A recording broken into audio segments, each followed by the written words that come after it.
Buenos días, seres humanos. El dolor de hombro afecta a entre un 7 y 26% de la población. Y según autores como Littlewood y colaboradores, la causa más prevalente de dolor de hombro es el dolor de hombro relacionado con el manguito rotador, del que ya hemos hablado largo y tendido en este canal. Os dejo por aquí unos vídeos. Pero, ¿qué ocurre cuando el dolor de hombro no está relacionado con el manguito rotador o tampoco se debe a un hombro congelado o artrosis de hombro? Causas también bastante frecuentes de dolor de hombro. Aunque rara, una patología que también podría provocar un dolor bastante similar es la necrosis avascular de la cabeza del húmero. ¿Y esto qué es? Pues la muerte de las células óseas, es decir, del hueso, debido a la falta de riego sanguíneo. Lo que ocurre es que el suministro de sangre que va al hueso se corta y el hueso no recibe el oxígeno y nutrientes que necesita para vivir. Es como si dejamos de regar una planta, al final la planta morirá.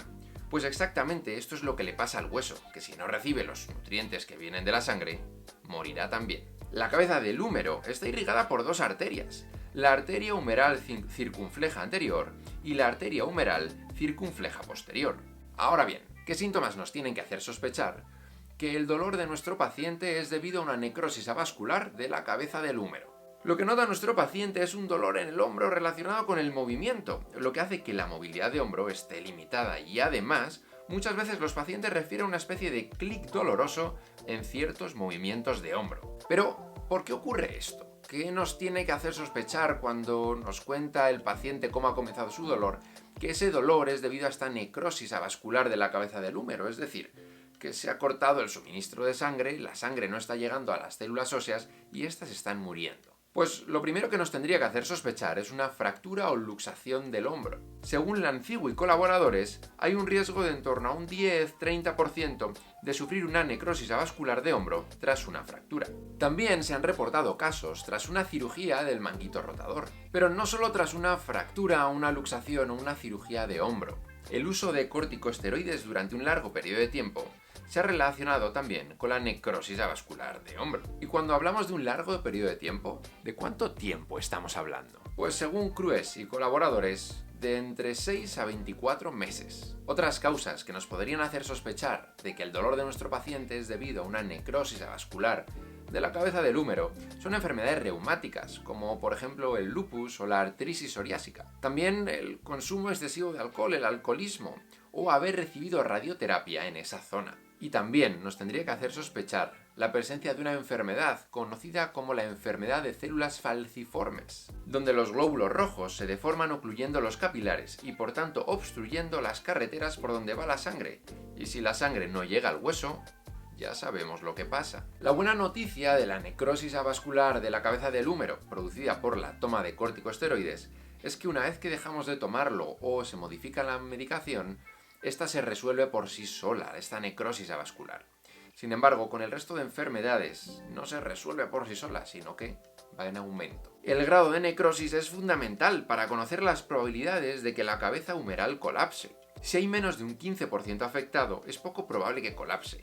Entre un 15 y un 30% tiene un riesgo moderado, y más del 30% el riesgo es alto para que la cabeza humeral colapse. Y un síntoma muy importante para sospechar de un riesgo alto de que la cabeza humeral colapse es la presencia de dolor. Según Ernie Go y colaboradores, la presencia de dolor aumenta el riesgo entre un 81 y un 86%. Por tanto, un paciente con dolor de hombro relacionado con el movimiento tras una luxación, una fractura o una cirugía de hombro, o que toma corticosteroides durante más de 6 meses, o que ha recibido radioterapia, o diagnosticado de lupus o artrosis psoriásica, o que se ha pasado empinando el codo, o que tiene la enfermedad de células falciformes y que además nota un clic doloroso, hay que derivar por una posible sospecha de necrosis avascular de hombro. Y si efectivamente ese paciente tiene una necrosis avascular de hombro, ¿cuál es el tratamiento? Pues depende del grado de necrosis avascular que tenga este paciente. La clasificación radiológica de Crues establece 5 niveles dependiendo del daño. En los primeros 2 niveles, el tratamiento propuesto es conservador, con fisioterapia y tratamiento farmacológico con antiinflamatorios. Y se está investigando también el tratamiento con biofosfonato, pero parece que se tiene que investigar algo más. Y si el grado es superior a 3, el tratamiento será quirúrgico, existiendo aquí diferentes técnicas.